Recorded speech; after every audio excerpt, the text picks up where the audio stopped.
has. All right, good afternoon, everyone. Thank you for being here with us today, or if you're watching the recording after.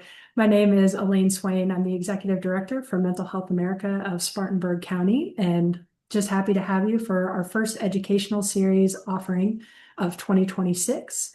We have Mary Knight with the Life Worth Living Project, and she's going to tell us all about that project, what they've been doing in Greenville, what they like to do in Spartanburg, but I won't spoil the rest. I'll let her speak for herself in just a moment. What I'd like to do first is tell you just a little bit about Mental Health America of Spartanburg County. So I'm going to click into my presentation here. As you can see, we want to sow the seeds growing positive mental health in Spartanburg County here at Mental Health America of Spartanburg County. And just putting our mission on the screen, but if you've been with us before, you know that our primary missions are to promote positive mental health, raise awareness about mental illness, reduce stigma, and initiate crucial community conversation on these topics. And one way that we're able to do that is by donation. We are a nonprofit. We are almost entirely supported by our friends, by sponsors, and occasionally by grants as well. And one way that you can help today, if you are a clinician and you would like to seek continuing education for this offering, it's just $15. You can scan the QR code on your screen, and I will show that at the end as well. And then you'll get a certificate showing your continuing education for today. But some other ways that we're able to cultivate positive mental health in Spartanburg County. One way that we do it is with our first signature event every year is the first weekend in May. It's called Be Kind to Your Mind. That's where we celebrate stigma reduction and celebrate positive mental health in the folks who are doing it within our county, as well as Cherokee and Union counties. So this year it's going to be on May 2nd. As always, it's going to be at the Northside Harvest Park. And as a reminder, it is free, it's family friendly, and we like to think it's fun. There's a DJ, we feed you, all kinds of good stuff. Also, what we do at the event is we're able to give out awards, and that's due to generous sponsors or friends who have donated that we're able to give out these awards to a variety of folks within the community, whether it's a young adult, whether it's a corporation, individuals, whatever it may be. We're happy to be able to hand out those awards and celebrate what people are doing within the community to raise awareness and reduce stigma surrounding mental health. And then as well, we have our annual symposium, our second signature event of the year. It's in October, it's at the Piedmont Club, and we also give out awards there. So here's some pictures from the 2025, which was the 10th annual. And we have a variety of categories, again, youth, young adult, advocates, corporate partners, lifetime achievement. So it's just really nice to be able to recognize many times clinicians or other folks in the community, and as well provide continuing education. We're able to get great speakers in and talk on a variety of topics that are very important to clinicians. We also do corporate training. It's going to be tailored to your audience, so just let us know what you might like to see. We'll make sure that we have the right person to come out and talk to you. We are often able to travel to your space during your time when it works best for you. So if that's something that's interesting to you about the corporate training, please reach out to us. We would be happy to tailor something for your audience whenever you may need it. And then, of course, while we're here today, the educational series. So I get the introduction here of our speaker today, Mary Knight. But as a reminder for our educational series, we do 6 annually. So typically in the odd months, January, March, May, etc. They are free to attend. They are tailored to both the clinician and the layperson. The layperson who may themselves have an interest in mental health, or for someone they love, they may be able to learn something that they're able to be helpful in that situation. Or like we said, the clinician, you can get continuing education for a small fee. And we try to make it very topical about mental health concerns, or in this case, programs and projects who are helpful in the mental health sphere. So I'm going to stop sharing this presentation for just a moment so I can pull up Mary's bio and speak about her for just a moment before she speaks for herself. So Mary C. Knight, MS LPC, is a licensed professional counselor in the state of South Carolina, and she's also a 2023 MHA Spartanburg Symposium presenter and one of our favorites. She has worked in the psychiatric mental health field in various settings for over 38 years. both as a frontline clinician and as an administrator in several psychiatric facilities. In 1997 to 1998, she received intensive training in Dialectical Behavior Therapy, DBT, which we'll be talking about today, which was taught in Seattle, Washington by Marsha Lenahan, PhD, who was its developer. After several years of using a therapy in an inpatient psychiatric facility, Mary, along with two others, introduced DBT to the outpatient community in 2001. The original team has transformed over time into Greenville DBT Collective, offering DBT to the upstate. Ms. Knight currently maintains a small outpatient practice as a member of the collective, teaches DBT to psychiatry residents, and serves as executive director of the Life Worth Living Project, a nonprofit organization focused on increasing the availability and affordability of the specialized therapy DBT. And so, as I said, Mary is going to tell you much more about that and much more about herself. So I'm going to pull up her slides just now. And then, Mary, you are free to take it away. Thank you, Elaine. I appreciate that. As you can see, this topic is, of course, the Life Worth Living Project, Birth of a Vision. And I really want to talk to you not only about the product, but I want to talk to you about the process, how this came about and why this came about, and what we are at the Life Worth Living Project. So if you go to the next slide. Okay, so you notice that I'm going to be talking about a crisis, and I'm going to tell you some stories, and also talk about dialectical behavior therapy and the Life Worth Living Project. I appreciate the time to be able to share this, but you may be thinking, well, I'm not sure how this can be of any interest to me. But I think that both dialectical behavior therapy and the Life Worth Living Project, what they have in common and why they matter is because of their relations to a crisis that I believe we're having, a mental health crisis. And it's been increasing in numbers in our community. So I want to be able to talk about that. And then at the end, I'm going to do a question time. If you have questions, and then there'll be some time for you to ask if I don't cover everything in the presentation. Next slide. Okay, so we're going to be talking about what I consider to be a crisis in our community, in our country, and worldwide. The crisis is deaths by suicide. And if you look, it's especially in adolescents and young adults.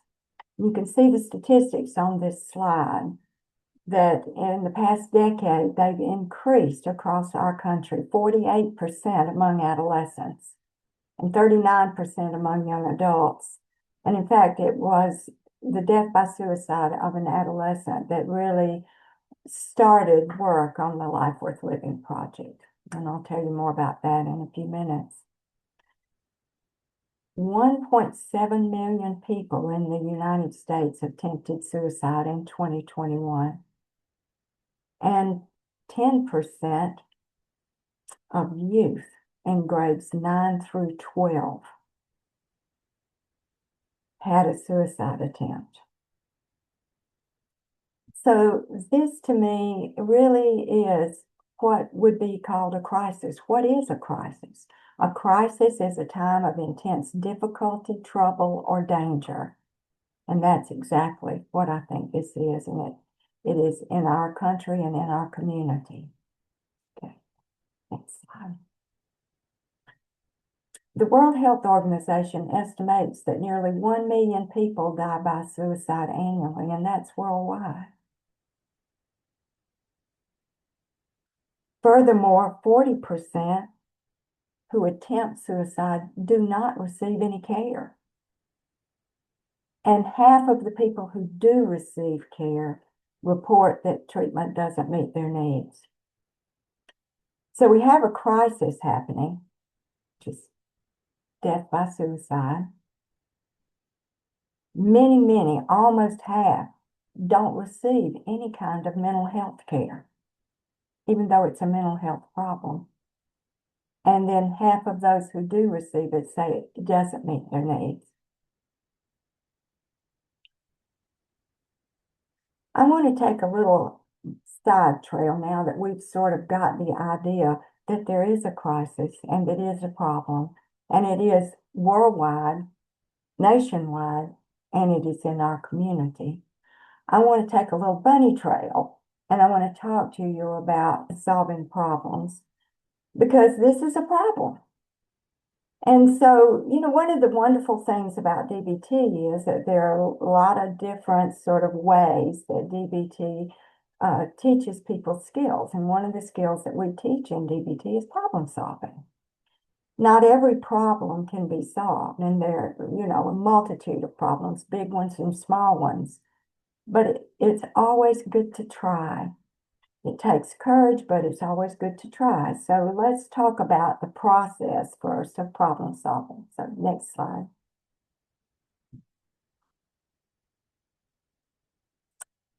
We go to slide. Yes, thank you. Okay, so first of all, you got to figure out and describe the problem, which is what I have just done, is tell you that we figured out there's a problem. Then you check the facts. What do you know? What do you want to have happen? You brainstorm lots of solutions, some of which may not work. Sort of trial and error. And you choose a solution to try that you think is likely to succeed, and then you act. And then you evaluate.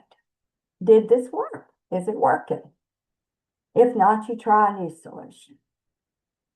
Okay, that's the process. When I look back in hindsight, that is absolutely the process that happened when we first started using DBT here in the upstate. And it's also the very same process that we went through to develop the Life Worth Living project. Okay, let's go to the next slide. I want to talk a little bit now just to you about how I awakened to the problems. Remember, we have to first just sort of recognize and identify the problem. And so I'm going to tell you how I personally sort of came to that.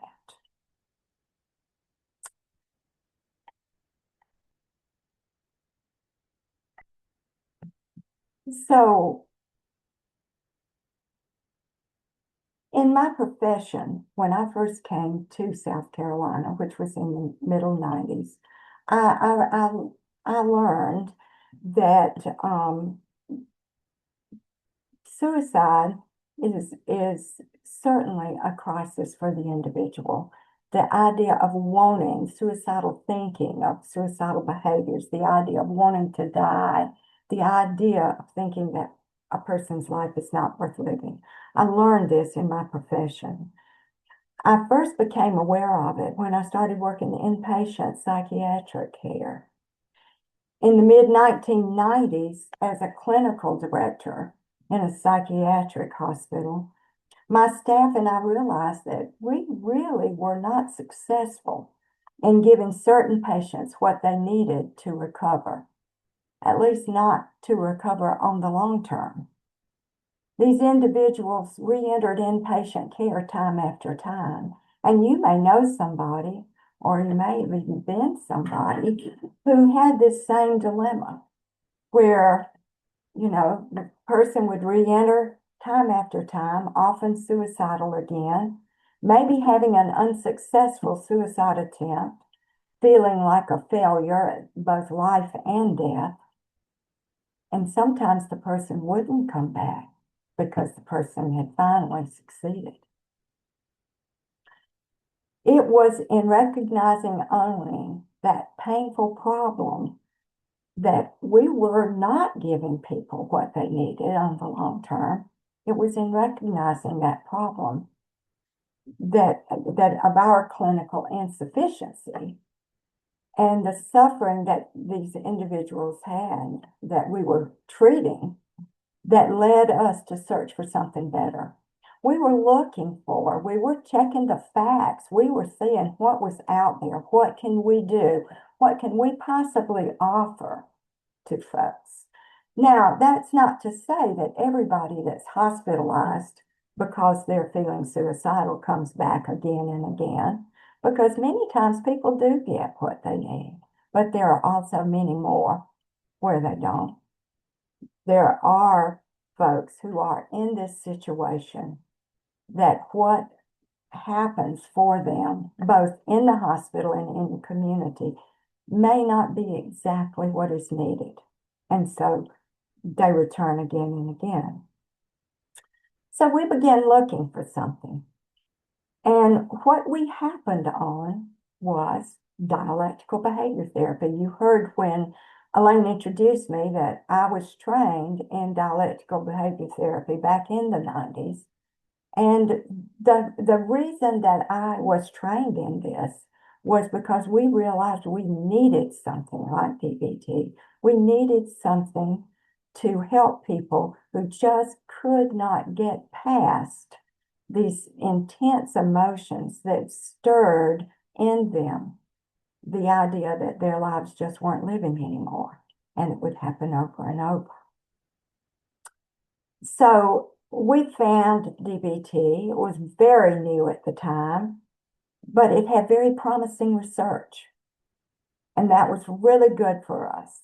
A lot of scientific evidence that showed that it was very effective in reducing both suicidality and reducing inpatient hospitalizations.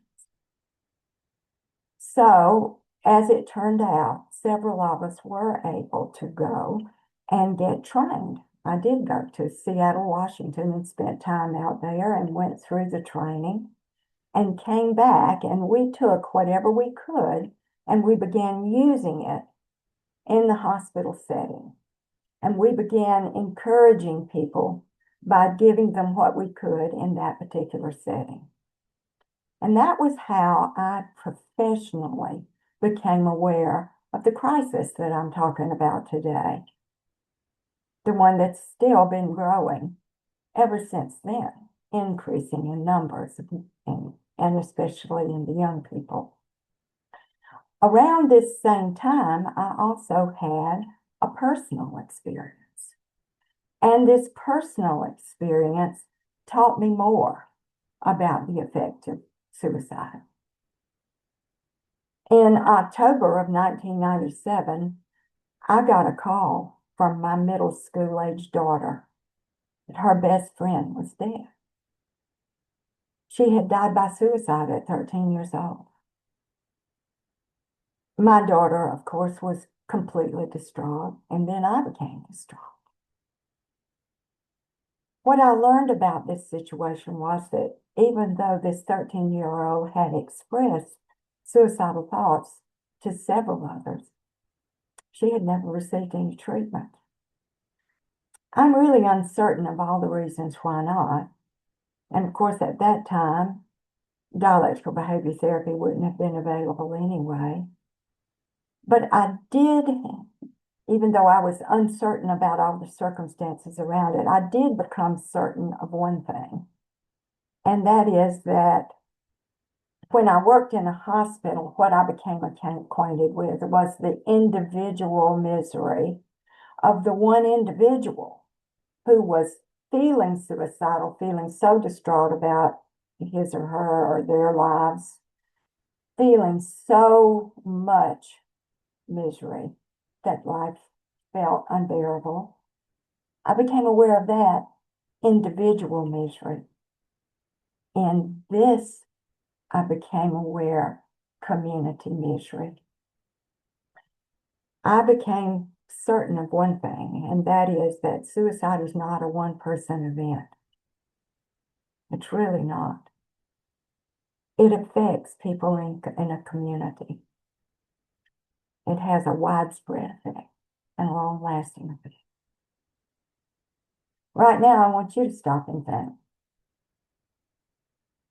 I want you to just ask yourself, how have you been affected by suicide? Chances are you have been in some way. can't live in a community without hearing something. Not only that, here you are looking at and listening to me talk. And so I wonder if that's what has piqued your interest in this topic. How have you been affected? It's been a neighbor, maybe. If you're a clinician, maybe it's been a client or a patient, family member, friend. In my case, your children's friend.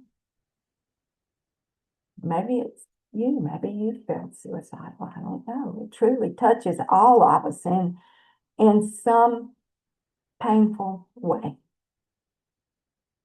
And so the problem is there is individual misery and there is community misery around suicidal deaths. So let's go to slide 7. I learned some things. From my professional story, I did learn that people who are suicidal experience their lives as miserable. As care providers, we didn't know what to do to help in the long term. And I did also learn that if something is not done to intervene, the result may be death by suicide. I learned that when I worked in a hospital. And from my personal story, what I learned is it is not a one-person event. Communities suffer. And I also think I learned that communities must mobilize to help because guess what? It's our crisis too. It affects us all, no matter what. And that's one of the reasons that I'm talking to you here in this community, is because this is our problem too. What can we do? Well, what I eventually decided to do back when I was working inpatient hospital was I decided to do DBT. And I decided to really throw myself into practicing DBT and doing it diligently, the way that I had been trained. And it was originally devised as an outpatient therapy. We started on outpatient practice in 2001, and we are still doing DBT in outpatient setting. So let's look at what is DBT so you can get a better feel for what I'm talking about. DBT was developed over 17 years of research. Marsha Linehan was a research psychologist, and I will tell you this about her. She did reveal later in her life that she had been a psychiatric patient. She had been hospitalized for almost a year and a half as a young person. Guess what? She was chronically suicidal. And she had made a determination that if she could ever figure out what would help people who were in her same position, that she would go back and help them out of their misery. And so she published this therapy after 17 years of research. She just did all kinds of things to figure out what would work and would not work. And in 1993, it ended up being published. And at this point in time, where we are in 2026, it is one of the most rigorously studied psychotherapies in the world. I will tell you that when I was in Seattle getting training, the people that were in training with me were not just from the United States. There were people in training with me from all over the world, and this was in the late 90s. There were people from Europe. There were people from Asia. People at our table were from China, as well as people from the Northeast in the United States, from Florida, and from the West Coast, from all over, getting trained. And the seeds were being sown at that time to plant DBT, not just in this country, but all over the world, because the crisis was all over the world. So what do we know about who does it work for? Well, it's designed to treat clients with chronic, often severe, what we call emotion dysregulation. And what that dysregulation can lead to all kinds of problem behaviors, including suicidal behaviors. And dysregulation is where the emotion system is often out of balance. Either the emotions are very much heightened, intense, and in control, sort of driving the car. And if you've ever had an emotional time in your life, you probably know that if emotions drive the car for too long, you may end up in the ditch. And so people whose emotions are under controlled, which means they get so intense and so powerful, often have a lot of emotionally driven behaviors, which can lead to also a lot of misery and a lot of suicidal feelings, and can lead to death by suicide. Later, I'll tell you about emotions that are over control, because we've learned that that also can be problematic. But I'll leave that for a few minutes. And so this program, treats people that have this emotion dysregulation, dialectical behavior therapy, and just don't seem to always know what to do about it. So there have been hundreds of clinical trials, and DBT has demonstrated significant and lasting improvements in mental health functioning. It reduces some things that probably need to be reduced. Look at what the first thing is here. Exactly what we're talking about is present in the crisis. It reduces both suicide attempts and hospitalizations for suicidal ideation. It also reduces non-suicidal self-injury. It's been shown to reduce treatment dropout. So many times, one of the things that happens for emotionally dysregulated individuals is they get frustrated with treatment and leave. But this has been shown to reduce that treatment dropout, and it's a good thing because they need to stay in treatment for a while. It also has improved social functioning and shows remission of depression and anxiety disorders. Okay, next slide. So it was designed, as I said earlier, as an outpatient treatment program originally, and it is very different. This has been both a positive and sometimes it's been a little bit of a liability. It has very unique challenges. So it's a positive that it's different because we needed something different. When I was working back in inpatient hospital, I realized the things that we were doing were really good for a lot of the people, but we were missing this one group. And we needed something different. We needed a different approach. We needed different skills. We just needed something different. And so the fact that it's very different from traditional outpatient work is a positive enough, I think. But it does have some very unique challenges. Some of the challenges are that it's a long program for some people. They want a quick answer, and it's not a quick answer. It just really takes what it takes. And just the stage 1 DBT is a 9 to 12 month program. And so, some people are just like, well, you tell me what, can I just come for a little while?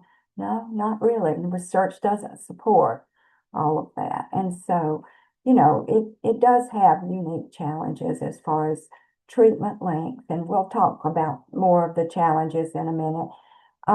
But it's different. It's very different. Now it has four important components, and so you can see it's also complex. If people come into the standard DBT program, they're going to be expected to show up for individual therapy once a week with an intensively trained DBT person, with a therapist who's had the training, weekly individual therapy, but that's not all. They're also going to be asked to come to a weekly skills group. And that's a class where there's a curriculum. There's curriculum of classes about how to manage distress, how to regulate emotions, how to just pay attention. You can't solve a problem that you can't define. And so if you're not paying attention, you don't get much done. So we teach people to pay attention, people how to regulate emotion, how to tolerate distress, and we teach people how to work effectively in relationships. And all of this takes time. And these skills classes of formal teaching and individual therapy not only helps people reduce some of their problem behaviors, but the individual therapy helps people know how to apply what they're hearing about in the class. You know, it's one thing to learn something and know it in your head. It's just like riding a bicycle. You can tell somebody how to ride a bicycle, but until they actually get on and ride the bicycle, they don't really have fun. Okay, well, you can tell people about a skill, but until that person can figure out how to sort of use that skill in their own lives, then it's not much help at all. And so individual therapy helps them get on the bicycle and ride. They also have access to coaching calls. What if you're riding along on your bicycle and all of a sudden you just forget what to do? Or you fall in a ditch and can't remember how to get out? Well, you can call for coaching. Now, these coaching calls are not 24-hour access, but individual therapists have times when they're available for people to call between sessions so they can get help using the skills, get help maybe getting out of a crisis if they're already in one. And so we do have access to coaching calls. And then also the therapists themselves are required to participate in a weekly team meeting, 2 hours long. So it's a lot different than just the traditional outpatient program. It requires a lot from the client and it requires a lot from the therapist. The therapist must participate in the consultation team. And this therapy has to be done out of a team because that's what research shows as making it effective. So that's an important part. So you can see why we thought, hey, this is an answer. We knew that in the hospital we would only be limited in what we could do, but if we could point people in a direction using some DBT, well, that would be great. And then eventually we did start our own outpatient practice. And some DBT can be very helpful. Not everybody has to be in the standard program. I mean, I know a lot of community therapists that use DBT skills with their clients as needed. And that can be helpful in certain situations. So I don't want you to think that there is no way to use certain skills in certain situations. It can be. But the program that I'm talking to you about on this slide right here is what the research shows. It is the one that reduces suicide attempts and psychiatric hospitalizations. This is the one that works for those folks that I was telling you about who view their lives as miserable, is this one. And this work must be done within the framework of a clinical DBT team. Now, also I told you there are a lot of variations on DBT. So let's go to the next slide. As research has happened, people and clinicians all over the world, not just this country. In fact, one of these has really started across the pond, so to speak. People all over have researched this and have said, how can we use this in different situations? What if there are people who maybe their situation is that they're not an adult over 18? Because see, this program right here, the standard DBT, that's the original program. But what if you've got somebody that's 14 or 13, like the friend of my daughter? What do you do then? What if you've got somebody that's 8? What if you've got somebody that instead of their emotions being dysregulated because they're under control, what if they're over control? What if they have their emotions so controlled that emotions can't do the work that they're purposed to do for us as humans?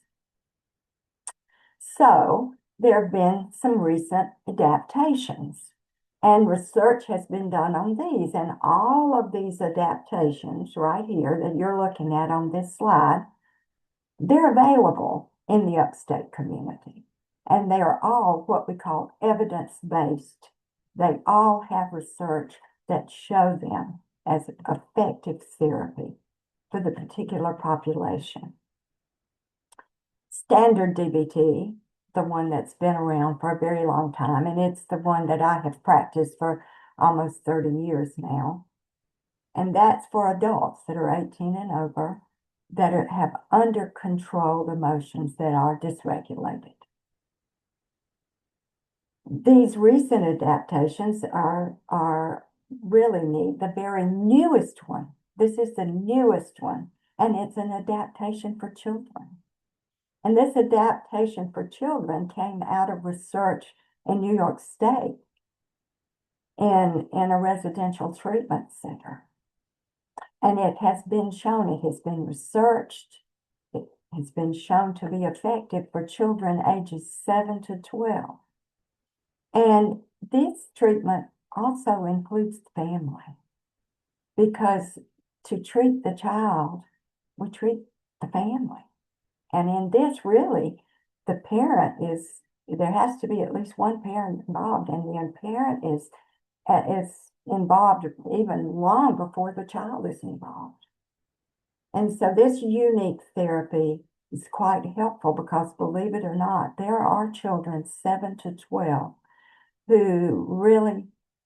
there are children 7 to 12 who actually do have suicidal thoughts.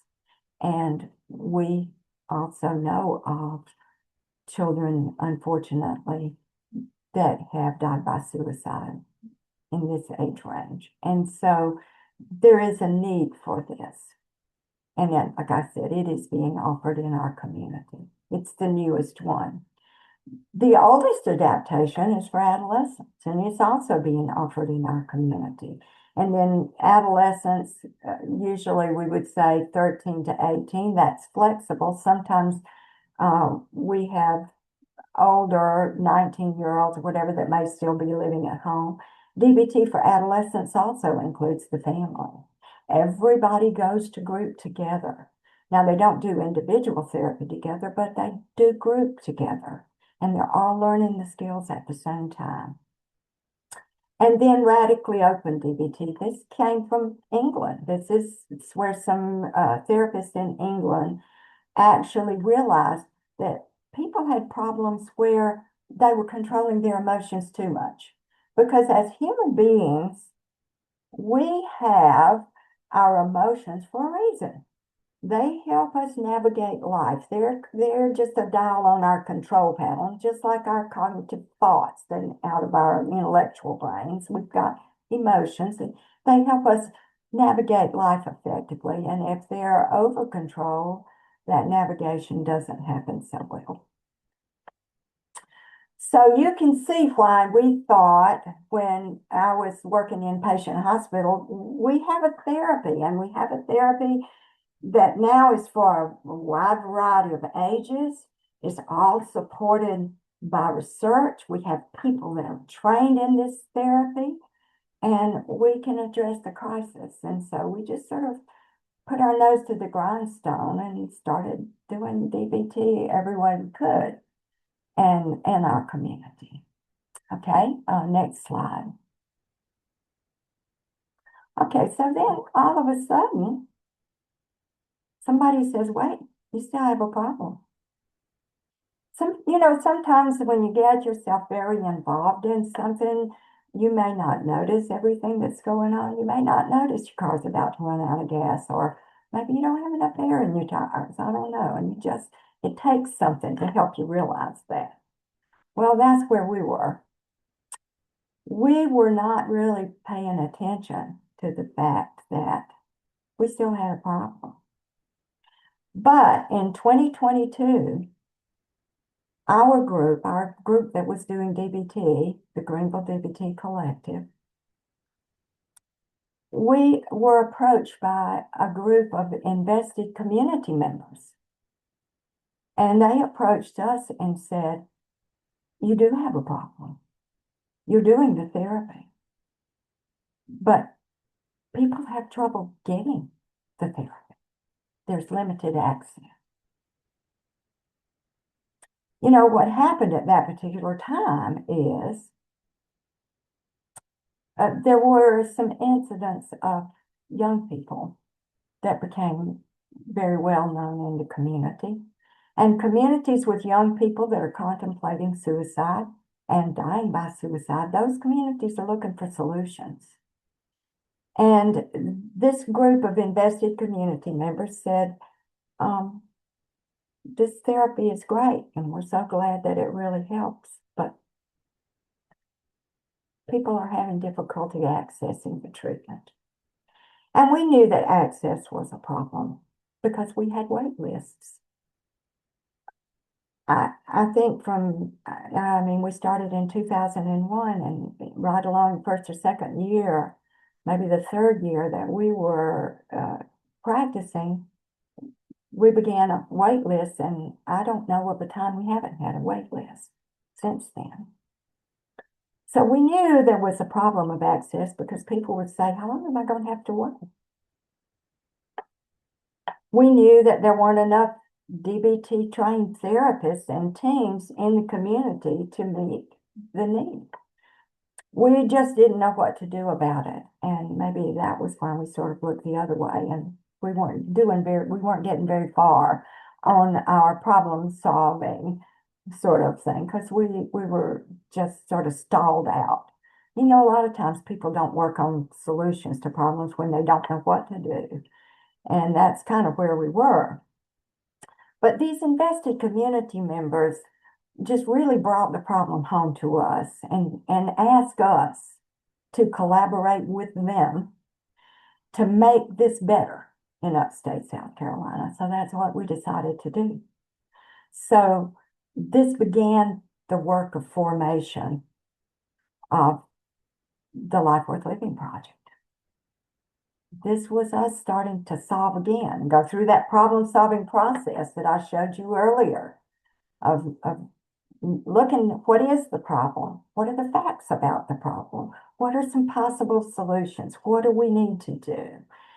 Go to the next slide, Elaine.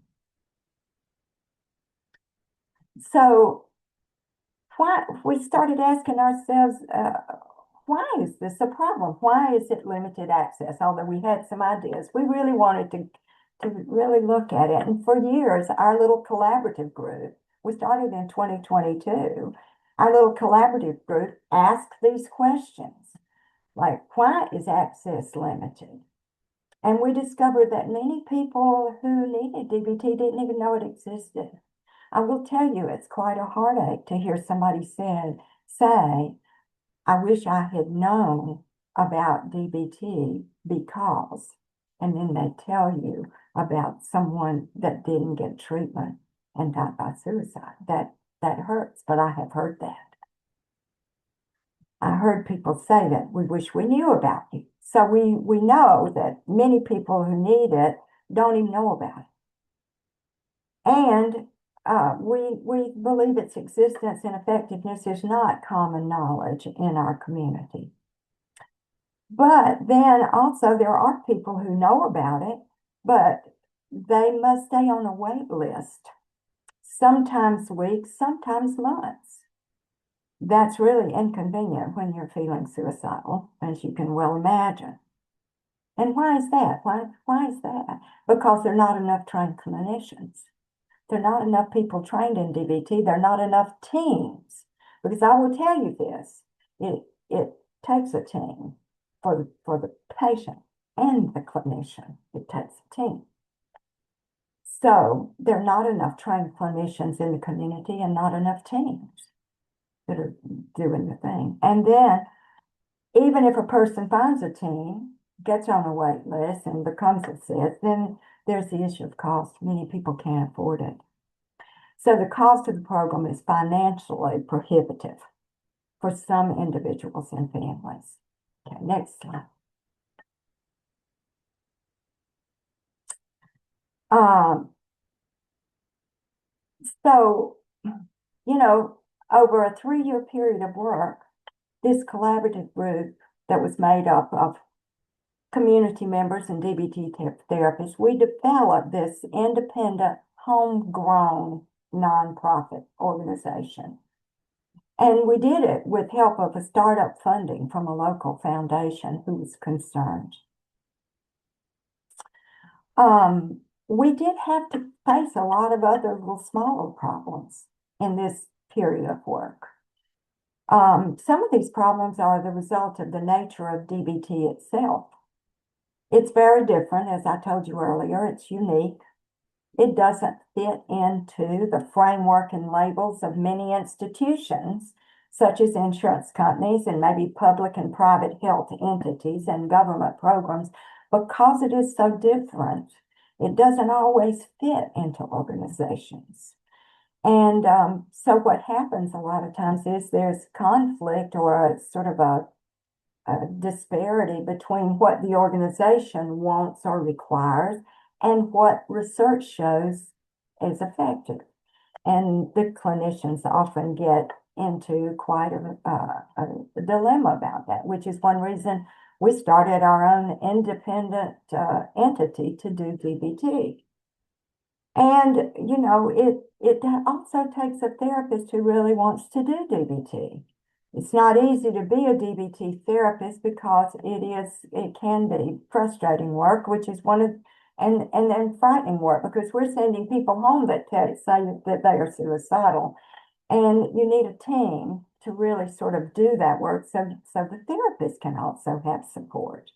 But there are people out there where this is really sort of like my grandson says, this is their jam, where they really want to work with people who can benefit from DBT, but maybe they can't afford to get the training or can't find a team with which to do the work.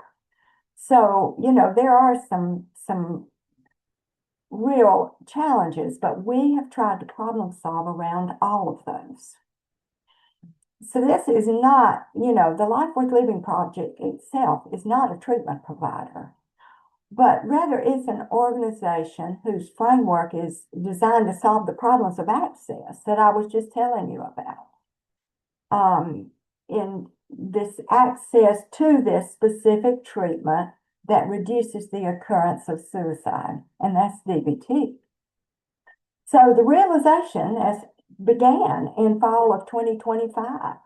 We began actually sponsoring people for treatment. And what I mean by that is we are subsidizing clients that need DBT who otherwise could not afford it. And so we actually started that work. And we are beginning to really look at how do we form teams in other places in the upstate. We're really focusing on upstate South Carolina, which puts Spartanburg, right in the vision here. And I'm a Spartanburg resident, and I would love to see Spartanburg have a team, just as Greenville does, that is trained in doing this kind of work in the community, and even further into other places in the upstate. The next slide. The Life Worth Living Project, like I said, we do not provide treatment. But we do want to really look at the problem of access. So how are we doing that? Well, one thing is informing and educating the community, engaging in the community in various ways with professional talks and presentations. And that's what I'm doing right here today, is I'm talking to you because you're part of this community. And this is a community problem. And so no matter why you're here and this talk, whether, whatever your interest is, we want to partner with you and we want to be able to inform you about what is going on. What else are we wanting to do? To increase the number of intensively trained care providers. We're going to provide scholarships for training. We've already had some inquiries and we're looking into how we're going to put teams in other places. And what else? Well, I told you we were providing funding for individuals who need treatment. And right now, we're doing that for 2 adults and an adolescent and have others waiting. So we are actually really beginning, and we did that just this fall. Okay, next slide. So what I want to tell you is if you want more information about us, we're on Instagram, we're on Facebook, and we have a website, which is just our name, thelifeworthlivingproject.org. But you have to put the "the" on there. Do you ever see if you watch sports and people show the player and the player tells you where they're from, like the University of Illinois. Okay, well, we are the Life Worth Living Project. So I want you to be sure you put that on there. But some of the things that I really want you to take away from this is that death by suicide is increasing. It really is, especially among young people. And this is not just a problem for people who feel suicidal or have friends who are or whatever. It's a community crisis because it affects everybody. There is a scientifically supported treatment, and that's DBT. But access to this treatment is at this moment limited.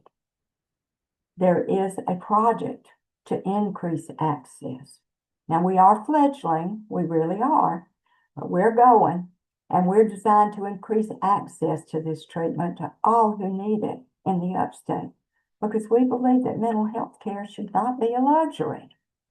And so that is what we are hoping to do. And we really will be as successful as the community support will allow. We are here and we want to work, but we know that we need to do this collaboratively with the people in the community. And so that's the reason that I'm here talking.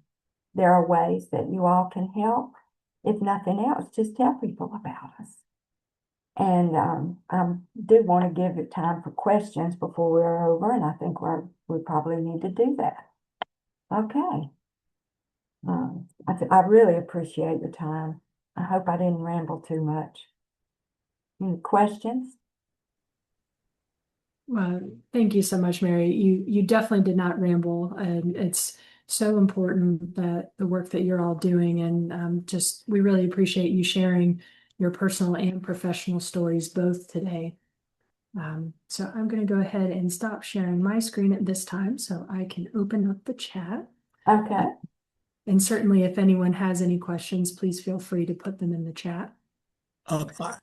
This is Tom Barnett speaking. And I find it very interesting, Mary, how does dialectical behavior therapy as an alternative to other kinds of therapies? I mean, some therapies might work for some individuals, but not for others.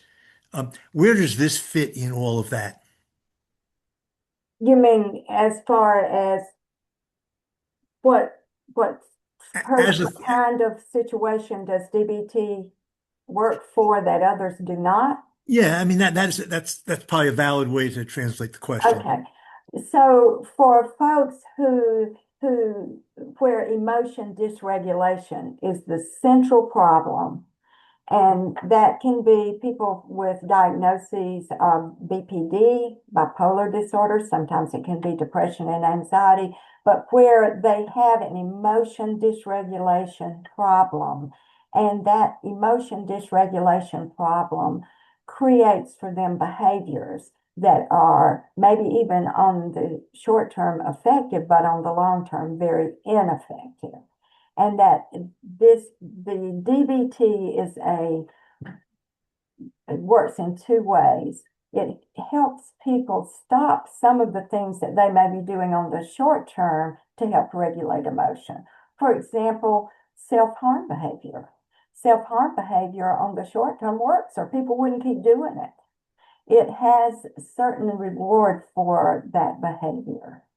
And it can be different for different people, but for some people, it just is a way of expressing their pain. For others, it may be a relief. They feel it as a release of pain. But the self-harm behavior works on the short term, but not on the long term, because self-harm behavior has shown to escalate sometimes into suicidality. Plus, it creates a lot of shame and harm for the individual. DBT will help people reduce, and that's just an example, but it will help people reduce some of those behaviors they're doing that are making more problems for them, and at the same time give them replacement behaviors that help them have a more effective way. Because the idea of emotions being too painful to tolerate, well, there are skills that people can do that will help with that. But if you don't know what the effective ones are, then you may actually make your life more miserable by the things you choose to do. Same thing can be said for people, who maybe have repeated behaviors with excess spending, drug use, and things where they're attempting to regulate dysregulated emotion. So that really is the central problem, and it can fit a lot of different diagnoses. Did I answer the question? You did. I mean, I perceive that all sorts of therapies exist in a continuum. That some therapies work for some individuals, some for others, and so on. And so, therefore, in my mind, just trying to put this into that perspective, that a client or a patient could choose from a menu of strategies that might best fit his or her specific needs. And so that you did answer the question in that regard. Well, the other thing I will tell you is that you're doing a balancing act in this sense, in the sense that you've got people that say they want to die, okay? And that is their solution, their permanent solution to temporary problems, but that is their solution. But yet you're sending them home to learn how to live in their environment and not act on those desires. And DBT has protocols for that. And that is a scary thing for a clinician. And I think DBT helps in that way where other treatments don't. In the sense that we are working with folks who are sometimes actively wanting to die. And how do we do that and keep that person within therapy and working to reduce that idea? And so I don't know if that helped. It does. Thank you. Yeah, okay, sure. Is there a little hand here? I don't know what that is. Elaine, you're muted. Thank you for that. Uh, I had something that came to mind. So you mentioned there are, scholarships that you all may be able to provide to clinicians who might be interested in getting trained in DBT. I wonder if you could maybe briefly say what that training may look like as far as a time commitment. And then if they're interested in a scholarship, do they email you all, or how do they get connected in that way? Okay, well, I'll start with your last question first. On our website, there is a way to get connected with us about that, because if you go to our website, there's a way for clinicians to access contact with us about it. And we have a list of approved trainers that we believe, trainings that we believe really give people the kind of foundation they need. And a lot of those are designed to be done different ways but online. So I had to go out to the University of Washington back in the day and spend time there and then come back and do projects and then go back again. That no longer happens. They are doing a lot of the really good training online, and some of it can even fit in so that the person can do the training while they're actually working their career. They can do the training, and it takes different lengths of time. And so it's just a matter of investigating these approved trainings. But if somebody's interested in it and is really wanting that, it is above and beyond their regular training, whatever their master's training is, and their licensure. It's above and beyond that, but it's very doable. That is the kind of thing that we're talking about. So there's no one answer. There are a lot of programs that are available there. The thing that is important, though, is there has to be a team. There has to be a team for that person to join, because you learn stuff in the trainings that you've got to practice somewhere. And other clinicians are there to help. See, one thing that has turned out to be true about the folks that we treat is they have to learn these skills in their own home environments. So putting them in the hospital, they hear things, but they don't learn to ride the bicycle, right? So, you've got folks out here, like I was saying to Mr. Barnett, that these folks are out here and they're in their environments, but they still are, precarious as far as this. And so this person not only needs training, they need a team to help support them learn how to work with individuals in that situation. Thank you for that. And just looking to see if anyone else has put anything else in the chat, or they're welcome to come off mute and ask any questions if they have them. And also get in touch with me, through the contact information that is in the website. I'm very willing to converse with anybody about it. It's my passion. And that rings through anytime that you speak professionally or personally. So I think people will find that very much so. Oh, thank you. I appreciate the opportunity, and I appreciate you all listening.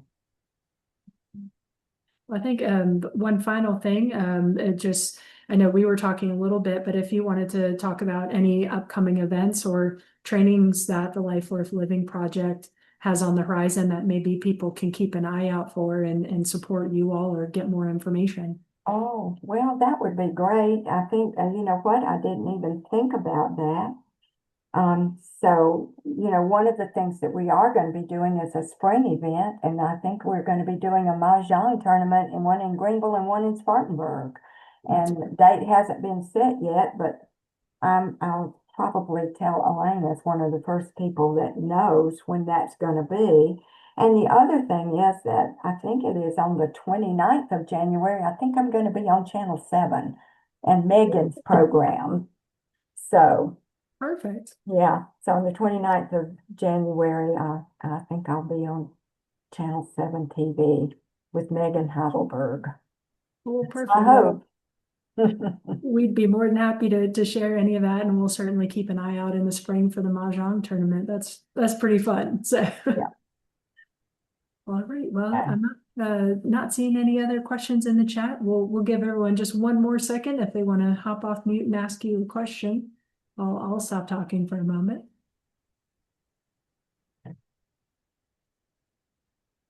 All right, seeing none, hearing none. Just thank you again so much for your time, Mary, talking about the Life Worth Living Project, talking about your passion for at least the last almost 30 years, dialectical behavior therapy.